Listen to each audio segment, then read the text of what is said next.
TBR time. It's TBR time.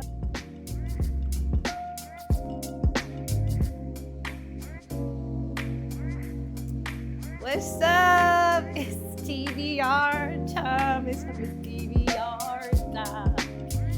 Yes, I'm Girl Wit. I'm with the books, and it's time for our July TBR. Ooh, yeah, yeah.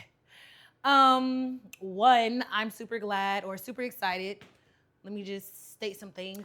All right, before we actually get into the TBR, we are going to do a quick little June check-in, recap, whatever they call it on the medias. I'm filming this mid-June. I am almost done with my second book. For June, I only did 2 because I was like, I don't really know what my level of frequency gonna be, but I'm really excited that I should be finishing my second book of my June TBR in the next few days, which I'm super excited for. What else? I finished I Medusa, really good book. I also did like a initial reaction to the final chapter, so go ahead and check that out in my shorts. That's something that I'm gonna be doing after I finish books, especially if the books give what they need to give type. But without further ado, let's get into July TBR.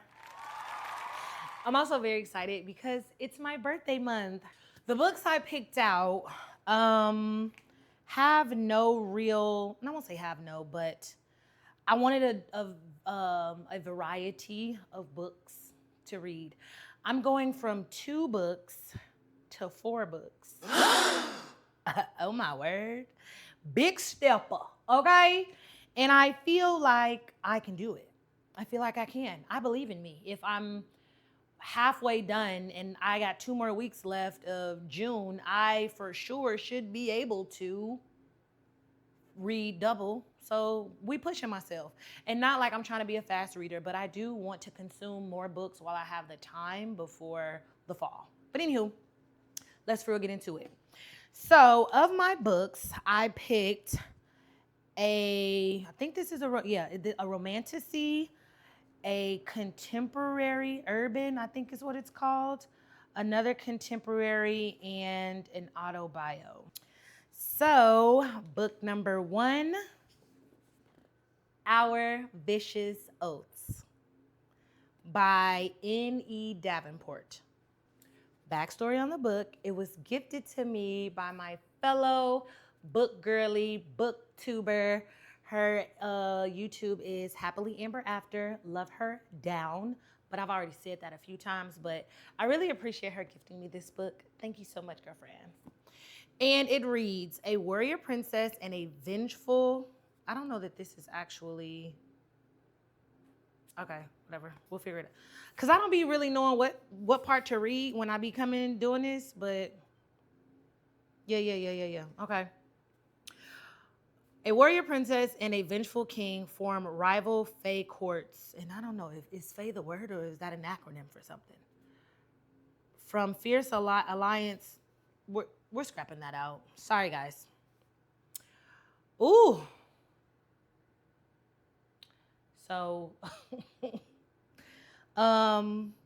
this is long.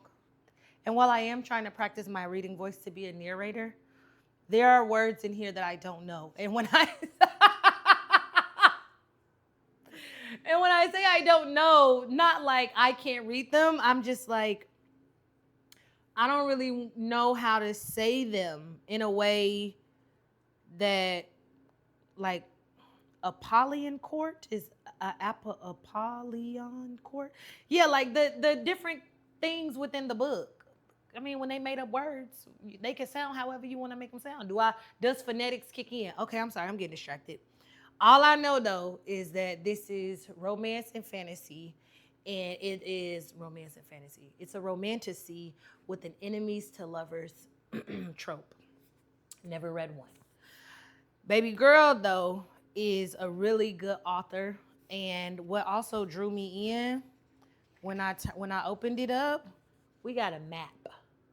So the fact that they gave me a map, oh, I know We finna be doing some things, okay? I'm already knowing I'm finna have to reference that map while I'm go save their lives, and I hope everything is all right. Anyway, I'm very much excited for this because yeah, like they got words. What's this? Apollyon Palace? Is it Zahar or Zahari? You know, I mean, you could say them however you want to say them. Only one that make the most sense to me is Kadisha. Our vicious oaths. That's all. Okay. Sorry, guys. I'm excited to read it though. I ain't never read Enemies to Romance. Enemies to Romance. Enemies to Lovers. And I've never read Romantasy. Have I read fantasy? I don't think so. Well, no, that's dystopian. Yeah, I ain't never read fantasy. So a little combo. I'm excited. Next book. Life After Death by Sister Soldier. Oh, what was the year? COVID. Mm-hmm. Yeah, COVID. Yeah. 2020 or 2021. Can't remember. I got put on to coldest winter ever. And from there, take me. Her sister Portia had her own book. Ooh, I don't know how loud that hedging is, but it's loud to me. And I'm sorry if y'all can hear it. Super fire. Take your time. I don't know how to describe Sister Soldier's writing, but it's good. And I think it's contemporary urban, but it is good. I bought this last year, haven't read it. Oh, Midnight, I read his story already. Okay. Let's read. Now this one is shorter, so I can read this one. That other one was a little longer. Winter Sagiaga hit time served. Still running, still pretty, still bold, still loves her father more than any man in the world. Still got her hustle and high fashion flow. She's eager to pay back her enemies, rebuild her father's empire, reset his crown, and ultimately snatch Midnight back into her life, no matter which bitch had him while she was locked up. But Winter is not the only one with revenge on her mind. Simone, Winter's young business partner and friend, is locked and loaded, and Winter is her target. Will she blow Winter's head off? Can Winter dodge the bullets? Or will at least one bullet blast Winter into another world? Either way, Winter is fearless. A heartwarming, heart-burning, passionate, sexual, comical, and completely original adventure is about to happen in real time. Raw, shocking, soulful, and shameless. True fans won't let Winter travel alone on this amazing journey. How was that? I did that. Ooh, I did that. Okay. Because I want to finish reading the entire one. Yeah, I want to finish reading all of them. I'm doing this. That's why this book was purchased, and that's why this book is getting read. So it is a goal to finish reading all of this like series of Coldest Winter Ever, because there are quite a few books. I think I like 4 or 5. That's Life After Death.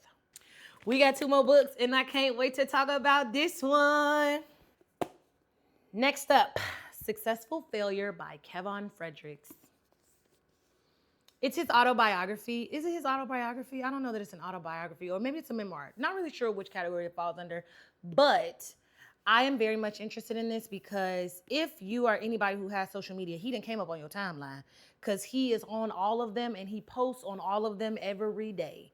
And so I'm very much excited and interested to find out how his journey became to where it is. I know I've seen him talk in various podcasts outside of his own about his journey, but to have it in like a full written form, I'm excited about that. He also did his own narration for the audiobook, and I'm kind of intrigued to potentially listen to it because he speaks well, and then to hear the inflections within him writing it. So I'm pretty sure there'll be like comedy moments and then just like realness. So I'm really excited about reading his book.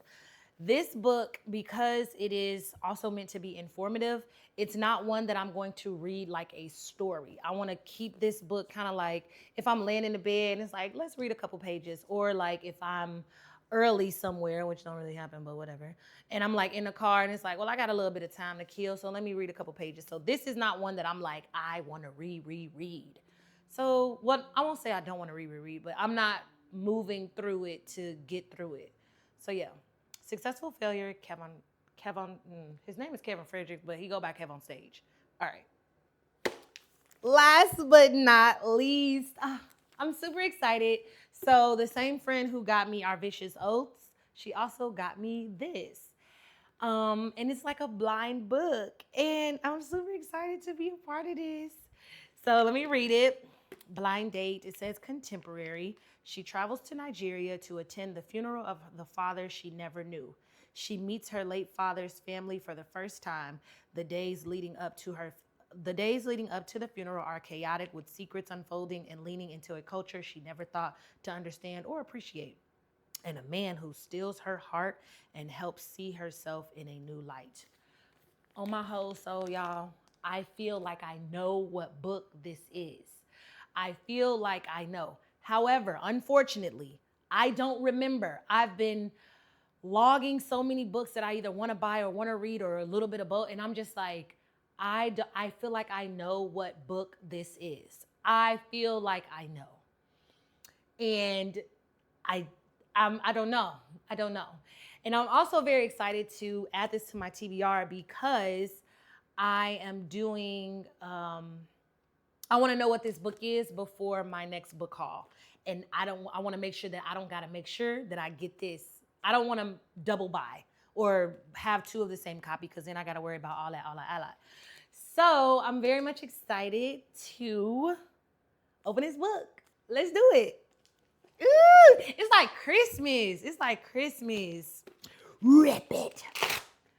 Hey. Okay. We have here The Sweetest Remedy. Not the book I thought. Let me just, oops. Okay. The author is Jane Agaro, I'm assuming. They are also the author of Ties That Tether. Okay. We will read this one because we don't know nothing about it. So let's find out. Hannah Bailey has never known her father, the Nigerian entrepreneur who had a brief relationship with her white mother. Okay. Because of this, Hannah has always felt uncertain about part of her identity. When her father dies, she's invited to Nigeria for the funeral. Again. When her father dies, she's invited to Nigeria for the funeral. Though she wants to hate the man who abandoned her, she's curious about who he was and where he was from. Searching for answers, Hannah boards a plane to Lagos, Nigeria. In Banana Island, one of Nigeria's most affluent areas, Hannah meets the Jolades. Jolades? Yeah, I think that's Jolades. Hannah meets the Jolades, her late father's prestigious family. Some who accept her and some who think she doesn't belong.